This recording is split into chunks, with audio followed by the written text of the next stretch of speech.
Ben 1977 Malatya Kuluncak Alvar köyünden doğdum. 9 yaşımda gurbete çıktım. Mersin'e yerleştik.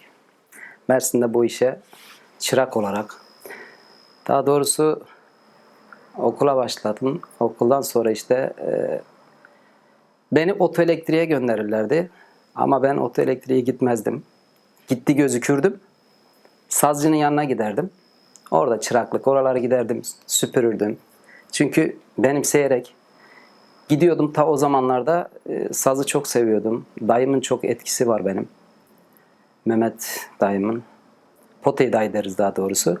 Onun çok etkisi var. Tabii o farkında değil. Ben hep kaçıp sazcının yanına gidiyordum. Sazcının yanında çıraklık yaptım. Hatta dedim ya çalışmak istiyorum falan. Oğlum bu yaşta ne yapacaksın falan gibisine. Dedim geleyim çalışayım. Ondan sonra belirli bir dönem abimle beraber işimiz oldu. Ondan sonra tekrar 16-17 yaşlarımda tekrar bu işe gönül verdim. Tamamen bir sazcının yanına çırak olarak girdim. Orada yavaş yavaş belirli bir yaşa geldikten sonra İstanbul'a gitmek istedim. İstanbul'da gideceğim zaman Mersin'deki arkadaşlarım bana dediler işte ya ne yapacaksın İstanbul'da, seni kim kabul edecek falan dediklerinde ben zaten kafaya koymuştum kesin olarak bu işi öğreneceğim diye.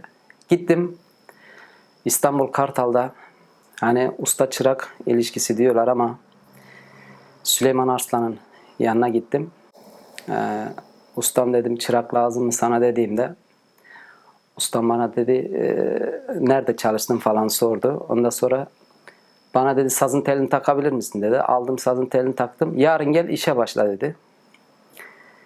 O öyle deyince sevinerek eve gittim danesi gün. Süleyman Usta'nın oraya gittim, başladım.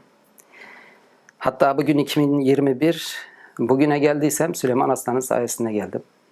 Onun çok emeği var. Oktay Yılmaz'ın çok desteği var. Onun da çok emeği var. Bunlara teşekkür ediyorum. Bazen ustalar diyor ya işte benim ustam yok. Benim ustam var. Çünkü hiçbir zaman ekmek yediğim yere ihanet etmedim. Etmem de. Bugün Almanya'ya geldiğimde 2004'te geldim. Hep onların çevresiyle edinerek geldim. Onların desteğiyle. Bugün mecit bağlama oldum. Almanya'da Köln'e yakın, Düsseldorf'a yakın Neuss Alevi Kültür Merkezi'nin içinde atölyem. 5 senedir burada aktifim. 17 sene oldu Almanya'ya geleli. Evimin altında yapıyordum tamirlerimi. Ondan sonra hatta Güler Hoca sağ olsun emekçi. Bunların da emekleri var. Çık dediler artık atölyeyi büyüt. Sen işini doğru yapıyorsun diye. Bunların da çok desteği var. Emekçi hocanın özellikle ellerinden öpüyorum. Bu şekilde mecit bağlama olduk. Hiç ummuyordum bu kadar üzerimde yük olacağını. Hani işini doğru yaparsan bağlamada gerçekten yaşayarak, ağacı yaşayarak bu tozu yuttuğum zaman gerçekten yutuyorum yani. O bana enerji veriyor. Ben özel sipariş üzerine çalışıyorum. Seslere göre çalışıyorum. Yani tekne boyutlarını söyledikleri zaman ona göre. Almanya rutubetli bir memleket. Buranın iklim şartlarına göre ağaçları genelde kullanmaya çalışıyorum. Maun ağacı daha çok dayanıklı. Maun ağacından yanayım. Ladin kapak dünyanın neresinde olursa olsun hiç vazgeçemeyeceğim bir şey. Köknar kapak da tercih ederim ama köknar kapağın ömrü çok kısa. Çok iyi ses veriyor. Ama belirli bir, hatta ay da diyebilirim. 6-7 ay veya 8 aydan sonra o ilk verdiği sesleri alamıyorsun, verimleri. Ama ladin kapak öyle değil. Ladin kapak zamanla açılıyor. Çok sağlam bir şey. O yüzden maun ağacıyla genelde çalışmaya çalışıyorum. Burada dut oyma falan istiyorlar. Dut oyma bana göre yağsız bir ağaç. Almanya'da bilmiyorum tabii ki herkes diyor dut oyma ama benim için ağacı doğru işlediğin zaman bağlama odur. Kapak, bir kapak bir bağlama demek. Yeter ki ağacı doğru işlersen, suyuna göre işlersen, özellikle kuru. Mesela Kapakları aldığım zaman soruyorum işte aldığım kişilere. Ne kadar? İşte 2-3 sene diyorlar. Ben kendi önce garantimi vermem lazım kapağı takarkenim. Yaklaşık bir 3 sene kalorifer üzerinde kurutarak bombesini kendim verdiriyorum. Hani Türkiye'de daha önce de işte çıraklık yaptığımız zamanlarda bazı yerlerde çalıştığım yerde tüpün üstünde de kapağı ısıtıp bombesini verip takabiliyorduk. Bir de kapağı bitirip takıyorum ben. Kapağı önce belirli bir 4 milime falan getiriyorum. 4-4,5. Kapağı ne kadar inceltirsen ses o kadar gür çıkar ama ne kadar sağlıklı olur onu da düşünmek lazım. Belirli bir kıvamında bırakmak daha iyi. Bence tabii ki. O yüzden kapağı genelde yumuşak kullanıyorum. Sert kapak kullanmıyorum. Zaten kendim de sevmiyorum. En büyük avantajım da yaptığım bağlamaları kendimce çalmaya çalıştım. Hani hatalarımı görebiliyorum. Bir sahne saz olsun, hani bir meydan sazı olsun, bir dede sazlar olsun. Dede sazlarına da değiniriz biraz da. Çünkü herkes kendi işini yapmak daha iyi bence. Elektro olsun mesela, elektro bağlamalarda. Ben elektro bağlama yapmıyorum. Hani çok arkadaşlarım ısrar ediyor ama maalesef. Çünkü o benim işim değil. Bırakalım onu. Kendi elektroyu yapan kişiler yapsın. Ben kendi kuru bağlama. Kuru bağlama dediğim zaman ben kendi kuru bağlamamı yaparım. Hatta dede sazları son zamanlarda yoğunlaştı. Oğur sazı yoğunlaştı. Birkaç arkadaşımız yapıyor zaten. Takip ediyorum onları da. Dede sazlarında da birkaç arkadaşım. Ben son zamanlarda dede sazına başladım. Ama çok her zaman dede sazı üreten birisi değilim. Yaklaşık müşterim gelip bana siparişini verdiği zaman en az 6 ay sap kapak taktığım zaman üzerinde kuruması lazım. Eğer çalışırsa sap atarsa üzerinde atsın. Kapak çökerse üzerinde çöksün. Çünkü belirli bir kıvama gelsin. Buranın iklimine göre belirli bir o rutubette kurtulsun. Yavaş yavaş zaten kıvamına geldiği zaman sazın kapağına vurduğun zaman o tınıyı alabiliyorsun. O sana zaten belli ediyor. Hani bir sene bekleyen sazlar da var burada. Yani birkaç tane sanatçı arkadaşlarımızın sazları mesela yaklaşık bir senedir bekliyor. Mesela bir Eren kardeşimize yaptığım bağlama yaklaşık 1 sene 2 ay bekledi. Sap kapak takılmış halde. Çünkü ne kadar kurursa o kadar sağlıklı. Benim açımda para ikinci planda. Çünkü ben ticari amaçlı düşünmüyorum. Ticari amaçlı düşünsem, hani kargo işi yapsam, bu benim işim değil. İşimi doğru yapayım. Ayda 1 tane saz bile çıkarabiliyorum. Ayda 3 tane saz çıkarıyorum desem yalan olur. Çünkü benim işim o değil. Hani ayda 30 tane 40 tane de saz çıkarsın. Zamanında çıkardık. İşçilik zamanlarında. Ama maalesef şimdi bir ayda bir tane saz. Tamirler oluyor genelde. O yüzden doğru yap, öz yap. Avrupa bana kalite kattı. Yani şimdi ne kadar da olsa tabii ki Avrupa bana kaliteyi niçin kattı? Almanya'da olduğum için. Şimdi Türkiye'deki meslektaşlarıma da burada saygısızlık yapmak istemiyorum. Hani her insan kendi bütçesine göre bir şeyler yapmak ister. Hani Avrupa'da geldim 17 sene içinde çok şeye var oldum. Hani biraz da bütçe de önemli. Şimdi malzeme alırsın kurusun. Arkası geliyor çünkü. Aletler çok önemli. Eğer bir iş yapıyorsam önce elimdeki malzemem doğru olması lazım ki işime başlayayım. Hani malzemelerde genelde ithal ağaçlar kullanıyorum. Palizanda kullanıyorum. Hani Wenge kullanıyorum. Honduras maunu. Gördüğünüz gibi Honduras maunun 105 yani maun daha doğrusu diyeyim 105 çeşit türü var. Tabii bunu bilmiyorum ne kadar bağlamacılar biliyor. Ben de bilmiyordum. Öğrendim, araştırdım. Hatta burada gitar yapan bir tanınmış bir ustamız da bana hatta paslaşacaktık. Yardımcı olmak istedi. Bakalım kısmet ileride ne gösterir. Maun ağacıyla kaliteyi kendin zaten maun ağacını iyi biraz daha pahalılarını aldığın zaman görebiliyorsun. Ve yaşıyorum da. Mesela bu yılan ağacı. Yılan ağacı klavyeye attığın zaman hiç cila kullanmana gerek yok. Yani böyle bir şey. Şöyle bir şey. Hani bunları klavyeye tek tek de atabilirim. Ama bir klavyelik, bak abartmıyorum, bir tane klavyelik aldığın zaman 500 euro. Bitmiş bir saz parası. Kolay bir şey değil bunları kullanmak. O yüzden buradaki ithal ağaçları genelde firmalarda ben temin ediyorum. Yani siparişimi verdiğim zaman kargo kapıma kadar getiriyor. Hiçbir sorun yaşamıyorum.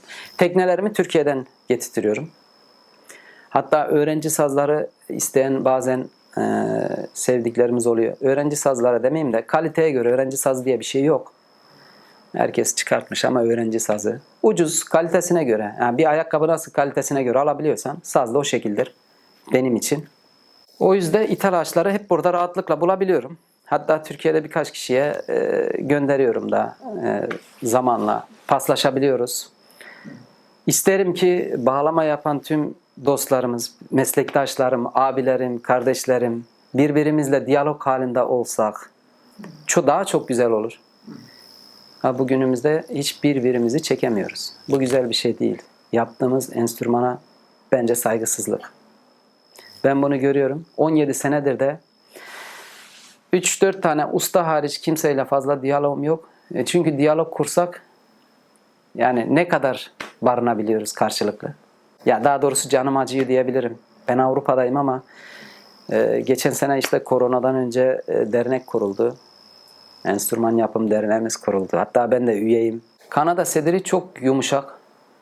Çok güzel bir ağaç. Kanada çamık genelde kullanıyorlar ama ben Kanada sedirinden yanayım. Çok lezzetli bir sesi var. Yani tavsiye edebilirim. Tabi bulmak biraz zor. Ama yani imkan bulabiliyoruz. Ben bulabiliyorum, getirebiliyorum. Sağ olsun eş dostum. Şimdi Kanada'da bir arkadaşımla diyalog halindeyim. Oradaki Kanada'da olan ağaçlarla işte bir paslaşacağız. Bakacağız ona göre. Ya bağlama yapmak neye benziyor biliyor musunuz? Yani çok acıkırsın ya bir lezzetli bir yemek yapayım da yiyeyim diye. Tuzsuz bir yemeğin tadı olur mu? Acıyı atarsın ama ağzın yanar. Doğru mu? Ama yemeğe yaptığın zaman tuzunu ayarlayarak ikisini de bir de bu o lezzete benziyor. Gerçekten. Eti döversin ya lezzetli bir şekilde olsun diye tuzlarsın. Pişirirsin. Kimisi sert olur, kimisi yumuşak olur. Bu iş benim için ona benziyor. Bağlama benim için bir insan demek. Ben onu yaşıyorum çünkü. Kendimce yıllardır ağacın içinde ben bunları yaşıyorum. Hatta bazı hani meslektaşlarımız bile bilmiyorum buna olumlu tepki gösterebilir. Yani tepki de gösterebilir. Gece bile 2'de 3'te uyandığım zaman oluyor. Aklıma geliyor ya diyorum ki kapağı şöyle taksam acaba nasıl tınıverir? Sapı acaba preslenmiş sap diye genelde onu öncede yaparlardı. Hatta benim bir ustam vardı. İlk zamanlarda işte şeritin ince şeyini koyardı sap atmasın diye. Hızar şeritinin içine ince bir şekilde sapın içine koyardı atmasın diye. O da kulağımda küp olarak kalmıştı. Bence kuru ağaç her zaman daha iyi. Titreşimi daha güzel. O verimi alabiliyoruz. Ben yaşıyorum yaptığım bağlamayı. Çok da keyif alıyorum işimde. Çünkü severek yapıyorum. Bura benim dünyam. Benim bir ekstra işim daha var. Ben otelde de çalışıyorum. Fes işim var. Oradan çıktıktan sonra buraya geliyorum. Fazla zaman olmuyor zaten. Akşam ev, gündüz iş. Başka bir şeyimiz yok yani. Ben renkli saz yapmayı seviyorum. Tek kalıpta çalışmayı sevmiyorum. Hani bazı müşterilerimiz geliyor işte ben şöyle istiyorum. Ben şunun sazından istiyorum. Yani ses tonu böyle olsun. Ben videolara aldanmıyorum. Hiçbir zaman da önermiyorum. Şimdi bana diyorlar mesela örnek vereyim işte Almanya dışında arıyorlar. Bana videosunu gönderir misin? Göndersem ki ne kadar sağlıklı olur ki? Çektiğin hendiye bağlı. İyi de çekebilirsin. Kötü de çekebilirsin. Mesela sizden önce bir müşterim geldi. Zürih'te geldi. Hani o dinlediği bağlamayla bu sefer diyor ya tınısı daha farklıymış. Onun için benim kargo işim yok. Hatta bu konuda birçok da talep alıyorum. Yapmak istemiyorum. Benim sazlarımı almak isteyen gelir burada çalar. Beğenirse alır. Beğenmezse almayacak diye bir şey yok. Çayımızı içer. Beraber muhabbet ederiz. Çeker. Uğurlarız gider. Şimdi genelde yine söylüyorum öğrenci saz diye bir şey yok benim gözümde. Kaliteye göre. Ama ben isterim ki tabii ki her insanın şartları bir değil. Bütçelerine göre. Şimdi bazı bağlama hocaları arıyor işte ya 50 euroya saz var, 100 euroya. Ne kadar sağlıklı? Soruyorum. Bugün Almanlar keman yapıyor. 50-100 bin euroya. Cello yapıyor. Bizim burguları, sazlarımızın üstüne kullandığı burguları. Adam 4000 euroya burgu var. Gözlerim döndü görünce. 7 tanesi 4000 euro. Baktığın zaman. Ağaca bakıyorsun. Ya olsa da diyorsun benim sazıma taksam bir yapıcı olarak. Hani insan gördüğü an şaşırıyor. O yüzden öğrencilere de mesela şöyle söyleyeyim. Bir ailede çocuk iPhone kullanıyor. Ama elinde sazı 50-100 euroluk bir saz var. Sesler sağlam değil. Saz hep cızırtı yapıyor zaten. Ne kadar sağlıklı. Veyahut bir arkadaşından bir saz getiriyor, onu alıyor, onunla öğrenmeye çalışıyor. Bu yanlış bence. Hani Ferrari'ye binmek mi istersin, Hacı Murat'a binmek mi istersin? Tabii ki Ferrari'ye. Doğru yolda gidersen şaşmazsın. Ben doğru yolda yıllardır şaşmadım. Hatta birçok isim yapmış hocalarımız isim yapmış üst düzeydeki. Ortaklık teklif ettiler, kabul etmedim. Hep kendi bildiğimi yaptım. Bugünlere doğrularla geldim. Ben de isterim ki öğrenci bağlaması da bu şekil olsun. Hani evet Almanya şartlarına göre 250-300 euroluk iyi bir şey olur diye düşünüyorum. Çünkü sağlam bir şey olur. Ama bazen kurs veren hocalarımız işte 50-100 eurodan bahsedince velileri de bilmiyorum tabii ki. Onlar da kendilerce haklıdır. Bu yüzden iyi bir şey alsınlar, daha çabuk öğrenirler diye düşünüyorum. Çünkü zevk alamıyor çocuk. Yani şu anda benim derneğimde 60'a yakın öğrenci var. Yani bu kolay değil Alevi derneklerinde. Hocamız da iyi bir hocamız. Hatta hocayı da ben ısrarla önerdim. Çünkü daha genç, 21 yaşında bir çocuk. Deniz Göcü diye bir hocamız. Geleceği çok parlak. Temeli de sağlam. Solfejde temeli çok sağlam. 60 tane öğrenciye sorsan deseler ki 60'ı da memnun. 21 yaşındaki bir genç kardeşimde bahsediyorum. Demek ki bir şeyler olabiliyormuş. O da 60 tane öğrenciden belki desen ki 6, 7 veya 10 tane bağlaması çok kalitesi düşüktür. Yani bağlamalarda isterim burada genelde maun kullansınlar. Maun ağacı daha iyi, dayanıklı öğrenciler için. Doğru çalmaları için iyi bir saza ihtiyaçları var tabii ki. O da bütçe gerektiriyor. Şimdi şöyle söyleyeyim, bakım konusunda tabii ki o çalmaya bağlı. Mesela günde 5 saat bağlama çalarsın.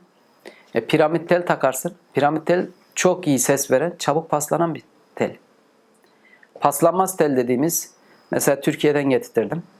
Ben kullanmıyorum. Hiçbir müşterim de tercih etmiyorum zaten. Kendilerine söylüyorum da zaten. Hep piramitten yanayız. Çabuk paslanıyor ama çok iyi ses veriyor, çabuk paslanıyor.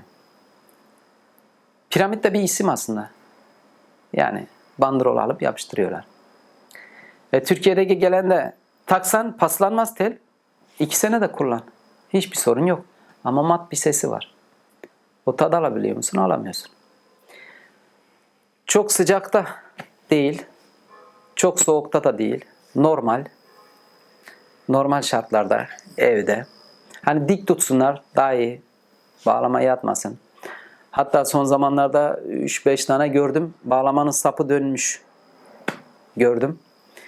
İnsan üzülüyor tabii ki bir yapıcı olarak. Daha iyi kurumuş ağaçlar kullanılabilir. Öğrenci sazı da olsa. Çünkü sonuçta bir emek var orada. Emeği veren veriyor ama veren kişi de karşısındaki insan bilmediği için ona satıyor. Ama sattığı yaş ağaç. Tabii ki bu yaş ağaç yarın bir gün çalışacak. Ağacın garantisi yok. 2 sene garantili diyorlar sazları. Ben kendi adıma yıllardır bu işi yaptığım, ben sazlarıma ağacın garantisi olmaz. Kimse kimseyi kandırmasın. Ben dahi kendimi kandırmam. Ağaç günlük kuruyan bir şey. Ağaç çalışır.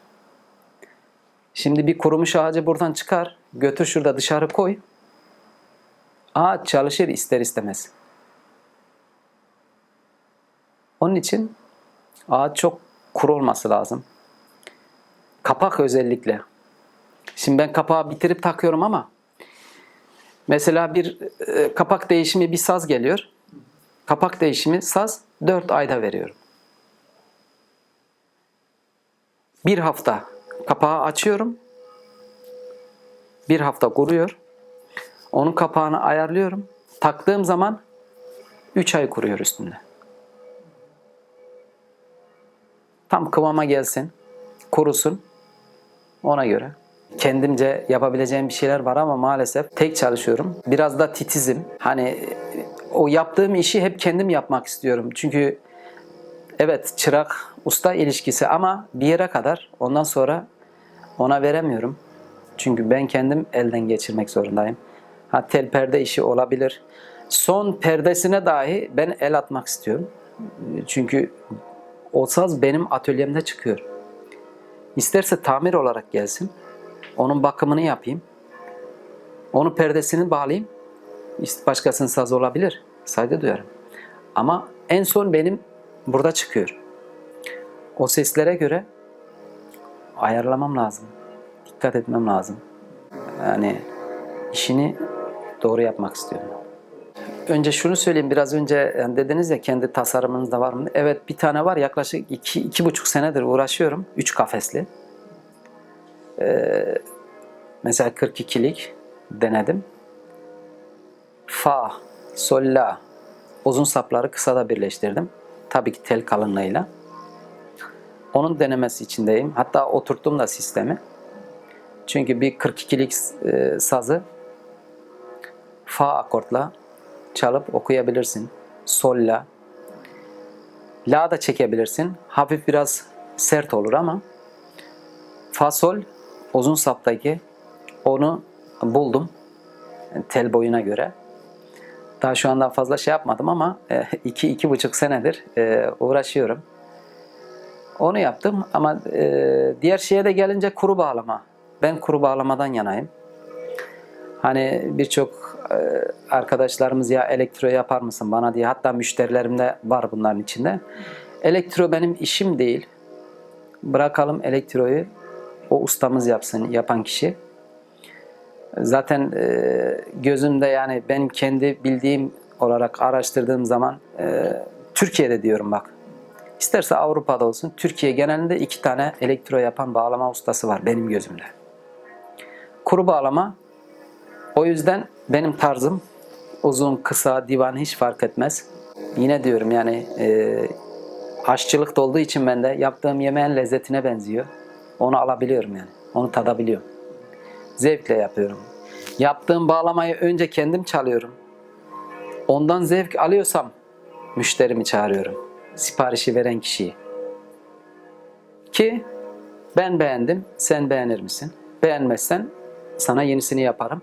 Sazlarımın 6 ayda yaptığım sazın, bitirilmiş bir sazın 6 ay sonra getirip bir bakımını yapabilirim.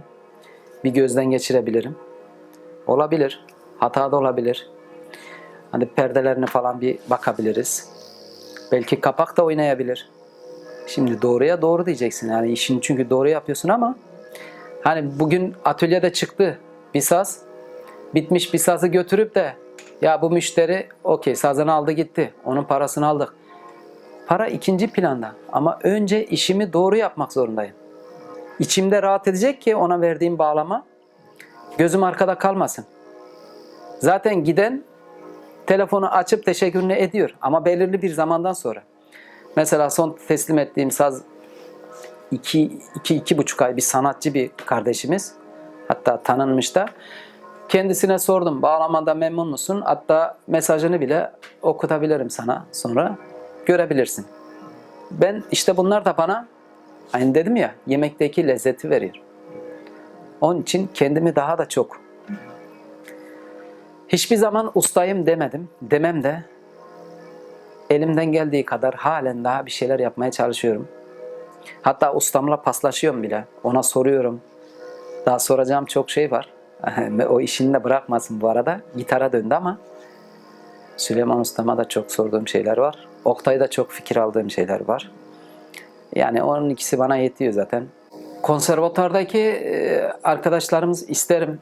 Gerçekten kopukluk var bizde. Çünkü biz birbirimizi çekemiyoruz. Gerçekten kopukluk var yani.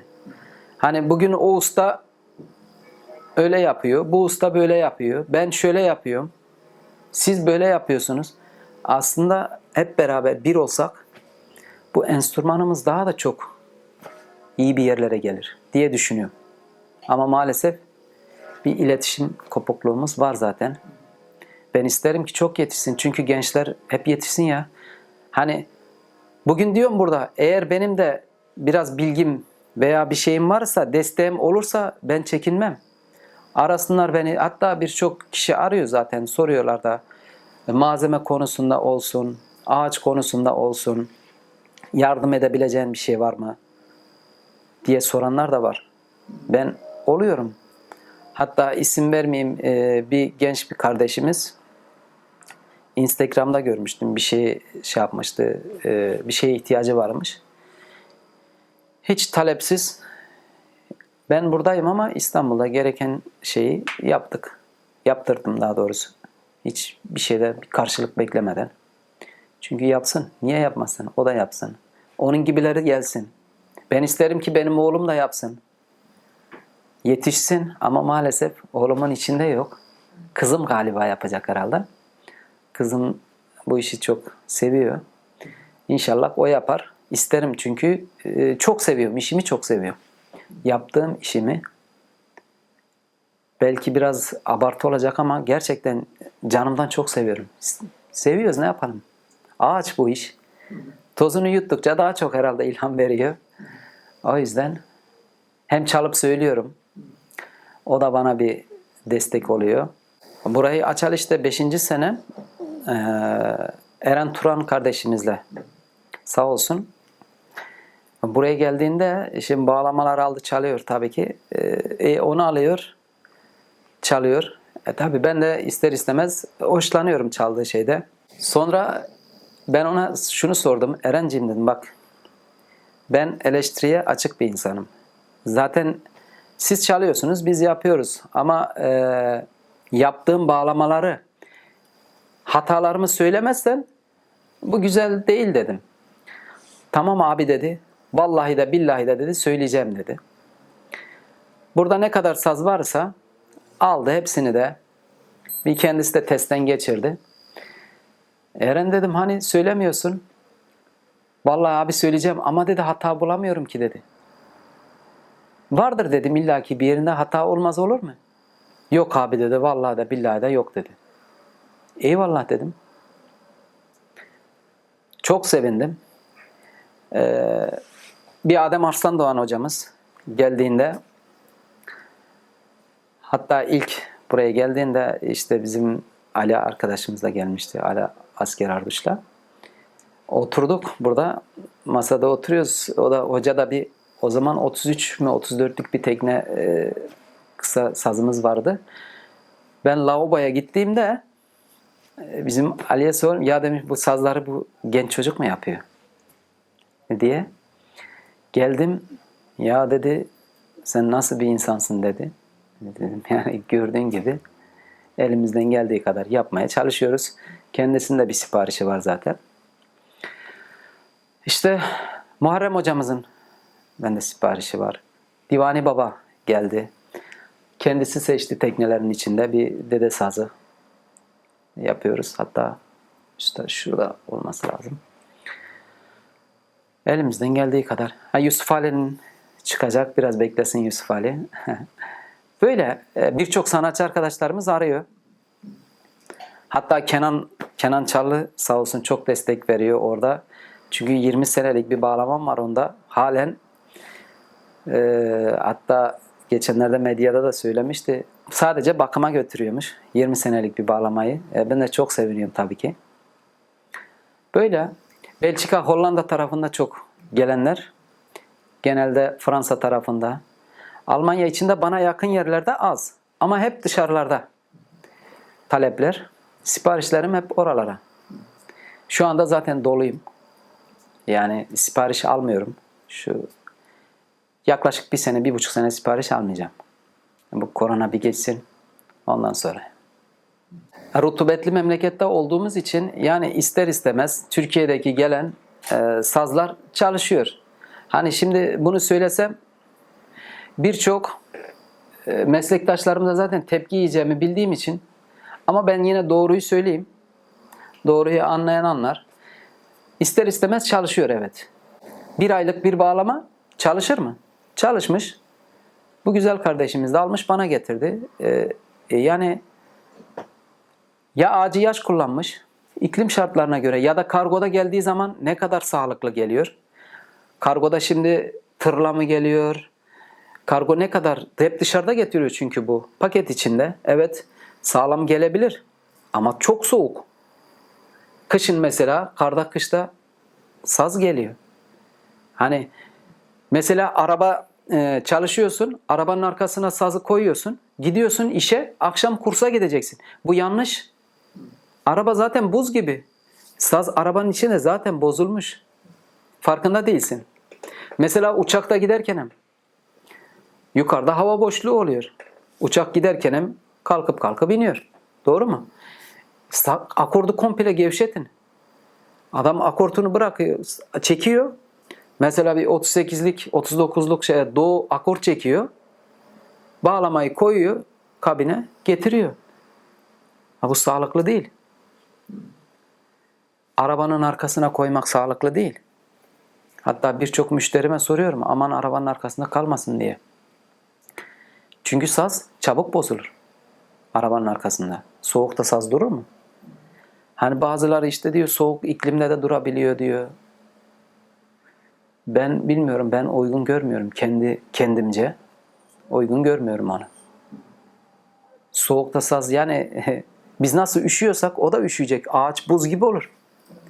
Bazen müşterim alıyor getiriyor, bakıyorum.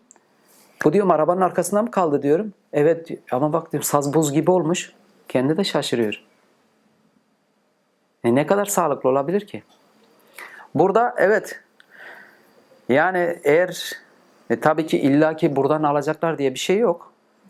Çünkü arkadaş çevresidir. Yani ben işte Ahmet'ten Mehmet'ten şuradan buradan saz yaptırdım. Git sen de orada yaptır. Herkes kısmetini çeker ama doğru yerlere gitsinler. Gerçekten doğru yerlere. Bağlama çok hassas. Hepimiz de konuşuyoruz, kendimizce konuşuyoruz ama çok hassas bir aletimiz. Onun için doğru yerlere arasınlar. Hani ben mesela gittim bir yerde sipariş verdim. Bende birisi gördü. O da sipariş verdi. Benimkisi 1 senede çıkmış ama 12'si 3 ayda çıkmış. Benimkisi kuru ama 12'si yaş. 12'si çalışmış. Bu sefer arkadaşım diyor ya sen önerdin oraya götürdün. Bunlarda kötü olanlar da var. Görüyorum yani. Yaşıyorum da burada.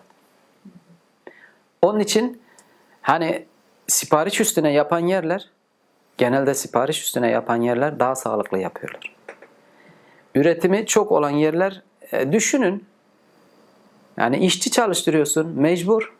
İşçi çalıştırdığın zaman bu işçinin karnını nasıl doyuracaksın? Maaşını nasıl vereceksin? Onun için bir şeyler yapmak gerek. Keresteciye git, yaş ağacı al, biç getir. 1 ayda sana saz yap ver. Ne kadar sağlıklı. Daha suyunu çekmemiş ağaç. Onun için tavsiyem, bence hani bazı müşterilerimiz evet diyor ya hazırda sazınız var mı? Bende hazırda saz yok. Bulamazsınız. Sipariş üstüne yapıyorum. Zaten siparişim çıktığı zaman da gelen müşterim alıyor gidiyor. Bir hafta kendi yaptığım bağlamama 1 hafta müddet veriyorum. Evine götür çal. Beğenmezsen bağlamamı geri al getir. Yerine yenisini yapayım. Bu garantiyi veriyorum. Bir hafta günü var. Hatta en son bir arkadaşıma verdim, aramadı. 2 hafta doldu, aramadı. Hani memnun kalmazsam arayacağım dedi. Tamam dedim. Aramadı. Bugünkü gelen müşteriye bir hafta çal, beğenmezsen sazımı al geri getir. Saz benim sazım.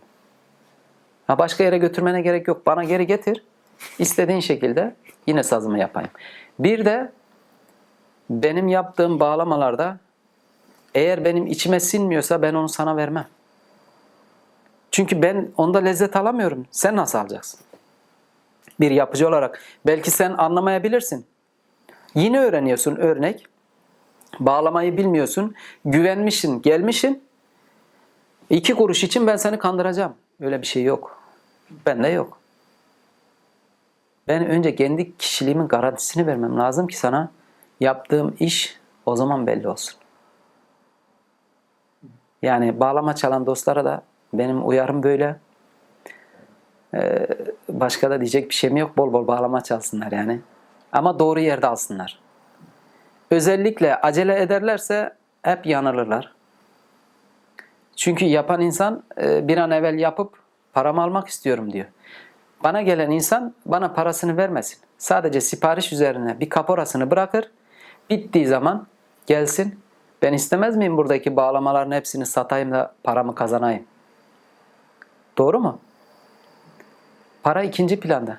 Ama önce işimizi ben kendi adıma mecit bağlama olarak benim yaptığım işim benim bedenimden ağırdır.